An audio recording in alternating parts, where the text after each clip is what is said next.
Había seguido a su marido al supermercado durante 19 años. Un empleado la apartó y le dijo: «Tiene que ver esto». He repasado esos 10 minutos en mi mente tantas veces que podría reconstruirlos escena por escena, de la misma forma en que reproduces una película que nunca pediste ver 2 veces.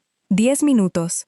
Esa fue toda la ventana. 10 minutos para que 19 años de matrimonio se fracturaran de par en par bajo las luces fluorescentes y el tenue olor a pollo asado que flotaba en el estacionamiento de un supermercado. Yo aún no lo sabía. Parada en la caja con mi tarjeta en la mano, pensaba que simplemente estaba comprando víveres. No tenía idea de que un hombre mayor llamado Frank estaba a punto de devolverme mi propia vida. Todo empezó como la mayoría de los sábados. Eric y yo habíamos construido una rutina tan practicada que ya casi no requería pensamiento. Café primero, luego el mercado de agricultores si el cielo cooperaba. Después, la compra principal en Riverside Market, en la calle Elm, el que tiene pasillos anchos y una sección de panadería que siempre huele ligeramente a canela, sin importar a qué hora entres. Habíamos estado haciendo ese mismo recorrido desde antes de la casa, antes de las renovaciones, cuando todo era aún potencial y nada se había endurecido todavía en hábito. 19 años de matrimonio te dan ritmos como esos, y los nuestros siempre me habían parecido sólidos, no apasionados de la forma en que la gente los romantiza, sino confiables, el tipo de solidez que sostiene. Solía decirle a mi hermana que no éramos del tipo de los fuegos artificiales, éramos del tipo de los cimientos.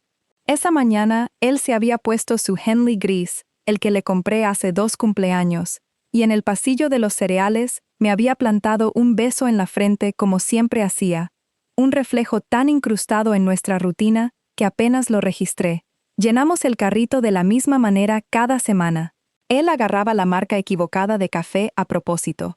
Yo ponía los ojos en blanco y la cambiaba, ambos haciendo un baile que habíamos coreografiado tantas veces que podíamos hacerlo sin mirar. Ordinario. Nada del otro mundo. El tipo de mañana de sábado que olvidas para el domingo. Llegamos a la fila de la caja alrededor de las 11. Sé la hora porque la tienda había empezado a llenarse. Familias con carritos y niños inquietos. Una pareja de ancianos delante de nosotros, discutiendo suavemente por un montón de cupones. Eric se inclinó hacia mi oído.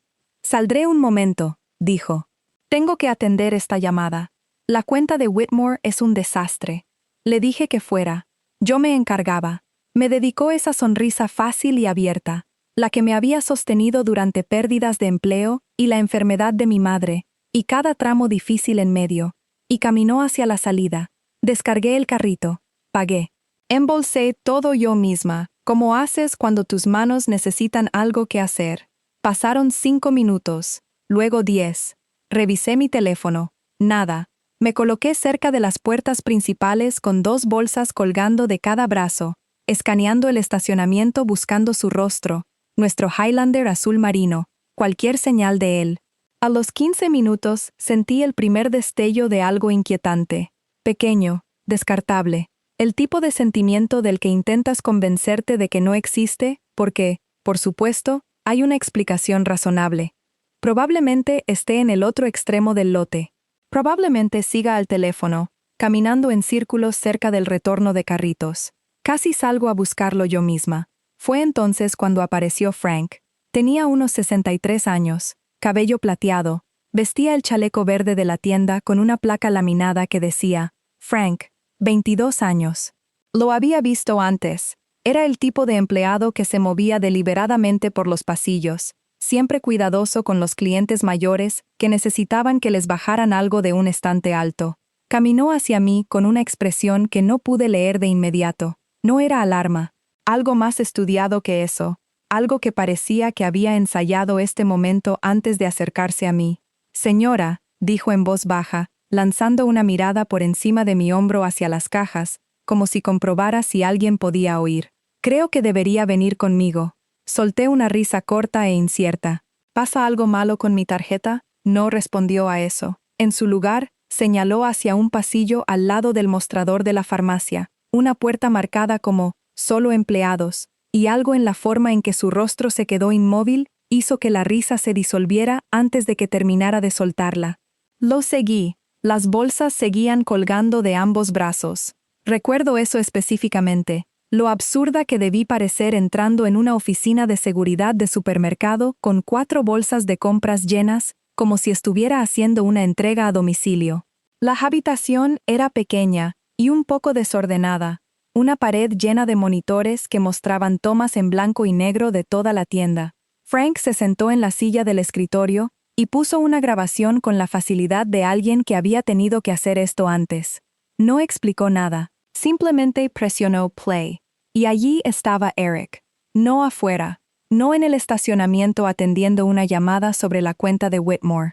Estaba en un pasillo trasero cerca del muelle de carga, una sección en la que los clientes no tenían nada que hacer, de pie cerca de una mujer que nunca había visto antes. Cabello rubio oscuro, unos 45 años tal vez. Un blazer que parecía más de oficina que de un recado de sábado. No se estaban tocando. Nada en el encuadre era abiertamente condenatorio. Ningún abrazo, nada que pudiera sostener como prueba innegable de algo específico. Pero había una soltura entre ellos, una proximidad que había sido practicada. La mano de ella descansó brevemente en el antebrazo de él y se retiró.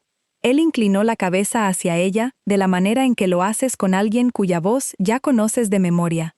La gente no se mueve así con extraños. No es la primera vez, dijo Frank, con cuidado, sin crueldad. Lo he visto ahí atrás varias veces en los últimos meses. No estaba seguro de si me correspondía decir algo. Hizo una pausa.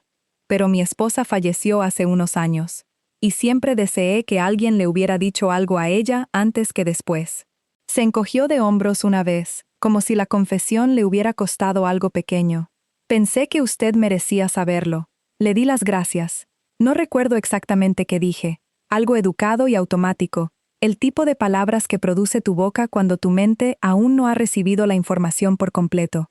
Caminé de regreso por la tienda, pasé las cajas, salí por las puertas corredizas de vidrio al estacionamiento. Y allí estaba Eric, apoyado en el Highlander con el teléfono guardado y su expresión relajada, sonriéndome como si nada en el mundo hubiera cambiado. Siento que se haya alargado tanto. Lo de Whitmore es un desastre. Tomó las bolsas de mis manos. Me dio un beso en la mejilla. Yo le devolví la sonrisa. No dije absolutamente nada. El viaje a casa fue silencioso, de la manera en que solía serlo. Eric habló sobre la situación fiscal de un cliente. Yo asentí en los momentos adecuados. Nada en mi expresión delataba nada. 19 años de matrimonio y resultó que me había vuelto muy buena manteniendo el rostro impasible. O tal vez simplemente no estaba lista todavía. Tal vez necesitaba tiempo. Tiempo para entender lo que realmente había visto. Tiempo para decidir qué iba a hacer al respecto. Esa noche, después de la cena, después de los platos y las noticias de la noche y la lectura habitual en la cama, noté algo que nunca había visto en 19 años juntos. Eric estiró el brazo, puso su teléfono boca abajo contra el colchón y lo deslizó debajo de su almohada antes de cerrar los ojos. Me quedé a su lado en la oscuridad durante mucho tiempo, escuchándolo respirar, mirando el techo. No lo confronté. Quiero ser honesta sobre eso, porque sé que algunas personas lo habrían hecho. Algunas mujeres lo habrían despertado esa misma noche y habrían lanzado la pregunta a través del dormitorio como algo que ya no podían sostener. Esa nunca ha sido mi forma de ser. Necesito el panorama completo antes de moverme. Y allí acostada junto a un hombre que creía conocer por completo, entendí que solo había vislumbrado el borde de algo mucho más grande. Así que decidí prestar atención. A la mañana siguiente compré un cuaderno sencillo con tapa negra y empecé a anotar cosas. Al principio se sentía extraño, casi desleal, simplemente registrar lo que estaba observando. Pero me recordé algo que Eric me dijo al principio de nuestro matrimonio cuando solíamos discutir por dinero. No te dejes llevar por tus sentimientos, decía él. Mira los números, mira el patrón. Así que eso fue lo que hice. Busqué el patrón, fechas, horas, las explicaciones que ofrecía cuando llegaba tarde o no se le podía localizar. Guardé todo en ese cuaderno, escondido dentro de mi mesita de noche bajo una pila de revistas viejas. Cada reunión con clientes que se extendía demasiado. Cada llamada telefónica atendida en el porche trasero con la puerta cerrada. Cada jueves por la noche que llegaba a casa con el tenue aroma de un restaurante que yo no reconocía, culpando a un almuerzo de negocios que se había alargado hasta la tarde. En 10 días, el patrón ya no era negable. Cada jueves, sin variación. Cada segundo martes, como algo programado. Siempre ligado a un nombre de cliente que yo nunca podía localizar del todo. Whitmore, luego Sanderson, luego una empresa llamada Ashford Group, de la que nunca le había oído hablar en todos nuestros años juntos. Ese fue el detalle que cambió algo en mí. Un hombre no construye un patrón recurrente quincenal de ausencias por accidente. Ese tipo de consistencia requiere mantenimiento. Requiere que alguien proteja activamente un horario. Un martes le dije a Eric que tenía una cena con un cliente. Mi primera mentira real hacia él en 19 años. Y salió de mi boca con más facilidad de la que esperaba. En su lugar, conduje hasta una pequeña plaza comercial cerca de la Ruta 9, un lugar que él había mencionado una vez de pasada como el sitio de una reunión de Ashford Group. Estacioné a la sombra del toldo de una tintorería al otro lado de la calle y esperé. Eric llegó primero, puntual, vestido con su traje gris carbón, el reservado para lo que él llamaba clientes importantes. Entró en una cafetería llamada Bella Miss, el tipo de lugar con ladrillo visto y café expreso caro. 20 minutos después, entró ella. Cabello rubio oscuro. El mismo blazer, o uno muy parecido. Pidió en el mostrador sola. Se movió por la sala, sin mirar alrededor, y se sentó frente a él, con la soltura de alguien que lo había hecho las suficientes veces como para dejar de considerarlo notable. Los observé a través de la ventana durante cerca de 40 minutos. Lo que me llamó la atención no fue el romance. No hubo contacto prolongado, ningún momento tranquilo que se anunciara como algo prohibido. Lo que vi, en cambio, fue algo más silencioso, y de alguna manera más inquietante que eso. Intercambiaron papeles. Una carpeta fue transferida a través de la mesa. Eric señalando algo en una página mientras ella se inclinaba, con su expresión concentrada y totalmente profesional. No habían llegado juntos. Ella se levantó primero, caminó a paso ligero hacia un sedán plateado estacionado a 2 cuadras. Él la siguió 10 minutos después, revisando su teléfono una vez, enderezándose la corbata y conduciendo a casa como si nada fuera de lo común hubiera ocurrido. Esa noche, despierta de nuevo, le di vueltas al asunto. Esto no es romance, pensé. O si lo es el andamiaje de algo más. 2 personas que habían ensayado estas reuniones tan a fondo que sabían exactamente con qué distancia llegar, qué entrada usar, cuánto tiempo dejar pasar entre las salidas. Mientras tanto, el propio Eric estaba cambiando de formas que nadie más que una esposa de 19 años habría captado. El teléfono que solía dejar descuidadamente en el mostrador de la cocina, mientras se duchaba, ahora iba con él a todas partes. Al baño, al paseo con el perro. Cambió su código de acceso 2 veces en 2 semanas, y cuando le pregunté a la ligera, dijo algo sobre protocolos de seguridad del trabajo, y pasó de largo antes de que yo pudiera insistir. Empezó a dar paseos nocturnos solo, con el teléfono pegado a la oreja, manteniendo la voz baja. Cuando le preguntaba con quién hablaba, decía, «Solo trabajo», en un tono que antes le salía fácil y ahora llegaba medio segundo demasiado rápido. Nunca lo seguí en esos paseos. Algo me decía que no presionara todavía. Si me movía demasiado pronto, él simplemente se volvería más cuidadoso, y yo necesitaba que fuera un poco descuidado por un tiempo más. Así que observé, escribí, llené ese cuaderno negro con fechas y pequeñas inconsistencias que empezaban a formar una figura, a la que aún no podía poner nombre, pero que sentía, en algún lugar de mi pecho, que era más grande que una mujer con un blazer en una cafetería. Entonces, una tarde lluviosa de domingo, mientras Eric estaba en el gimnasio, me senté a la mesa de la cocina para revisar documentos fiscales antiguos. Era el tipo de tarea que hacía cada año por esa época. Formularios W2, recibos y estados de cuenta bancarios antiguos, clasificados en carpetas por año, un hábito tan automático como la compra del sábado. Mi mente estaba mayormente en otra parte. Fue entonces cuando lo encontré, escondida dentro de una carpeta marcada como Inversiones 2021, medio enterrada bajo viejos estados de cuenta de corretaje, Había una sola página que enumeraba un número de cuenta que nunca había visto en mi vida. Me quedé sentada a esa mesa durante mucho tiempo, simplemente mirándolo. 19 años. Pensaba que conocía cada cuenta que teníamos, cada estado de cuenta que llegaba a nuestro buzón, cada partida en nuestra declaración conjunta. Esta no era conjunta. Ni siquiera estaba vinculada a un nombre que yo reconociera, solo una cadena de dígitos y un número de ruta en un banco que Eric nunca había mencionado ni una sola vez. No le dije nada. Para ese momento, el silencio se había convertido en una especie de disciplina. El lunes siguiente llamé a Rebecca Lawson. Había conocido a Rebecca años antes, a través de una amiga común, cuando ayudó a una compañera de trabajo a navegar por una situación de custodia complicada. Lo que recordaba de ella era que no perdía el tiempo en consuelos, cuando lo que la situación requería eran hechos. Le dije que necesitaba una consulta. Cuando me preguntó de qué se trataba, dije simplemente, creo que mi marido oculta algo, y aún no sé qué es. Nos reunimos 2 días después en su oficina en el centro. Líneas limpias, libros de derecho, una ventana con vistas al río. Expuse todo lo que tenía, el cuaderno, las fotografías que había tomado discretamente de Eric y la mujer afuera de Belamies, y el número de cuenta de la carpeta de impuestos.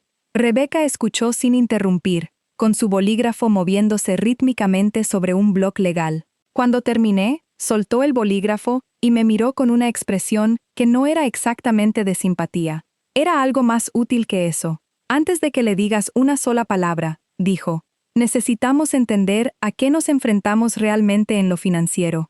La confrontación sin información es la forma en que la gente lo pierde todo. Miramos el dinero primero.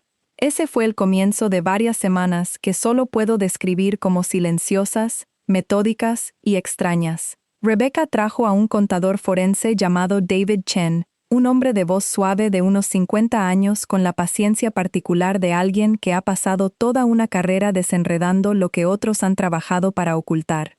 Me pidió acceso a cada documento financiero que pudiera reunir, estados de cuenta, declaraciones de impuestos, resúmenes de jubilación, cualquier cosa que llevara nuestros nombres y cualquier cosa que no. Al principio, el panorama parecía ordinario.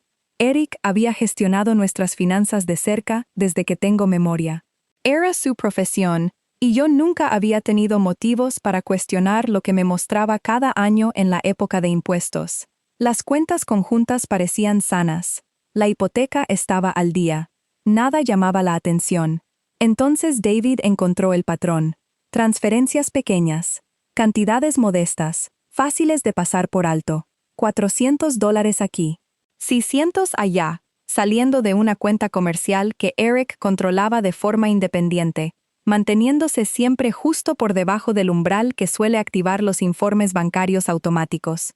Llegaban en fechas inconsistentes, el tipo de irregularidad que parecería aleatoria para cualquiera que mirara casualmente. Pero David no miró casualmente.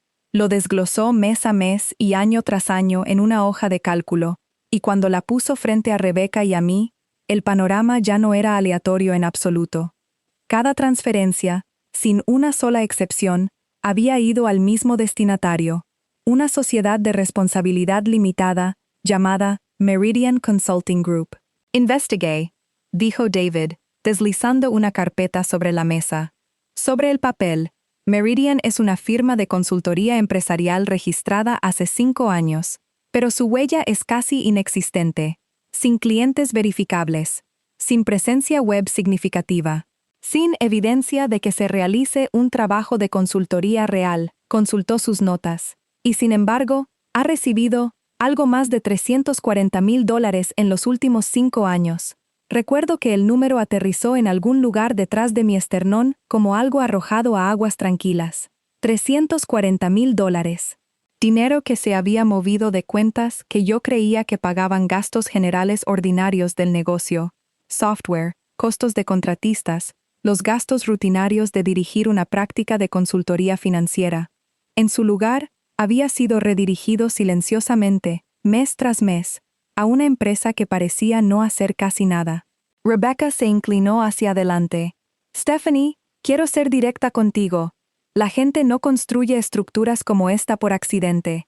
Y el dinero no se oculta con tanto cuidado, a menos que alguien se esté preparando para algo. Un divorcio. Una jubilación cuyo tamaño no quieren que conozcas. Un futuro que se está construyendo sin ti. Me quedé con eso por un momento. Mi mente volvió a Bellamies, a la carpeta pasada a través de la mesa, a la coreografía practicada de llegadas y salidas. Yo había asumido, tontamente, tal vez, que lo que conectaba a Eric y a esta mujer era emocional, que una aventura, incluso una larga y seria, era algo a lo que eventualmente podría encontrarle sentido, algo doloroso pero al menos humano en su debilidad. Esto se sentía diferente. Esto se sentía diseñado. Creo, dije lentamente, probando las palabras mientras las pronunciaba, que ella no es solo alguien con quien él está involucrado. Creo que está conectada con esta empresa de alguna manera. Rebecca y David intercambiaron una mirada que no pude interpretar del todo. Eso es exactamente lo que vamos a averiguar, dijo Rebecca. David, saca los registros de propiedad de Meridian. A David le tomó 3 días más. Los registros corporativos en nuestro estado no siempre eran sencillos, especialmente para las LLC más pequeñas, establecidas a través de agentes registrados específicamente para ocultar quién estaba detrás de ellas. Pero un jueves por la noche, casualmente uno de los días que se habían convertido en parte del patrón recurrente de Eric, mi teléfono sonó. Encontré a la propietaria registrada. La voz de David tenía la cualidad medida de alguien que ha entregado información difícil antes y entiende que no hay una forma suave de hacerlo. Te envío el documento ahora. Abrí el archivo con manos que no estaban del todo firmes. Una sola página oficial, formateada sin dramatismo, enumerando al miembro fundador y único propietario de Meridian Consulting Group. Me quedé mirando el nombre un momento antes de terminar de asimilarlo. Era ella, la mujer de las grabaciones del supermercado, la mujer de Bellamies, la mujer cuya mano había descansado brevemente en el antebrazo de mi marido, en una granulada grabación de seguridad que lo había reorganizado todo. Su nombre era Natalie Brooks. Dije el nombre una vez, sola en mi auto en un estacionamiento después de salir de la oficina de Rebecca, solo para escuchar cómo sonaba. No se sentía como nada. El nombre de una extraña, sencillo y nada notable, unido a una mujer que aparentemente había estado rediseñando mi vida silenciosamente durante años. Empecé a investigar sobre ella de la forma en que imagino que la mayoría de la gente lo hace en esa situación. Con cuidado, obsesivamente, tarde en la noche con una taza de té enfriándose junto a mi computadora portátil, mientras Eric dormía arriba, ajeno a todo. La presencia en línea de Natalie era pulida y deliberada, exactamente lo que esperarías de alguien que necesita proyectar credibilidad. Su LinkedIn la describía como una consultora de negocios estratégicos especializada en asociaciones de crecimiento. La foto de perfil la mostraba con el mismo estilo de blazer que había visto en Bellamies, proyectando la confianza fácil de alguien cómoda en entornos profesionales. Pero el asistente legal de Rebecca cavó más profundo que LinkedIn. Lo que surgió en los registros judiciales públicos contaba una historia diferente a la que Natalie había curado. 2 demandas civiles de casi una década atrás, una presentada por un antiguo socio comercial citando incumplimiento de contrato, otra de un inversor que alegaba haber sido engañado sobre la salud financiera de una empresa que Natalie había ayudado a dirigir. Ambas habían terminado en acuerdos, el tipo de acuerdos silenciosos y no revelados que hacen que un problema desaparezca del registro público sin que nadie admita nunca haber actuado mal. Nada criminal, dijo Rebecca cuando me mostró los documentos. Nada que se sostendría como fraude por sí solo, pero es un patrón, asociaciones que colapsan, personas que se quedan con menos de lo prometido, y ahora, una empresa de consultoría, casi sin negocio real, financiada silenciosamente a través de tu marido. No dije mucho. Estaba empezando a entender que los patrones eran toda la historia, no una ruptura dramática, sino años de movimientos pequeños y deliberados, cada uno insignificante por sí solo, cada uno parte de algo inconfundible cuando finalmente los veías juntos. En casa durante esas semanas, Eric se había vuelto casi inquietantemente tranquilo. Era extraño observarlo. Si acaso, parecía más ligero, más seguro de sí mismo. Una noche durante la cena, sacó el tema de la jubilación. La jubilación real, no la versión vaga de algún día, de la que solíamos bromear cuando éramos jóvenes y estábamos en quiebra, y todo era aún hipotético. He estado pensando, dijo, cortando su comida, como si esta fuera la conversación más casual imaginable. Tal vez, en unos años, miremos de vender la casa, ir a algún lugar más cálido, Arizona, tal vez, o las Carolinas, menos impuestos, mejor clima para mis rodillas. Se rió un poco de eso. Sonreí, y le dije que eso sonaba bien.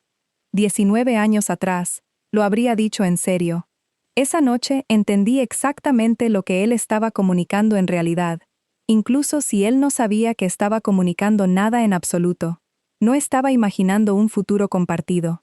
Estaba describiendo una salida que había estado construyendo, y vistiéndola con el lenguaje de un plan mutuo, para que cuando llegara el momento, cuando todo estuviera posicionado exactamente donde él lo necesitaba, la transición pareciera orgánica, natural, algo que ambos habíamos querido. Podría haberlo confrontado allí mismo en la mesa. Algunas noches lo ensayaba, las palabras organizándose en mi cabeza como un guión que seguía dejando de lado.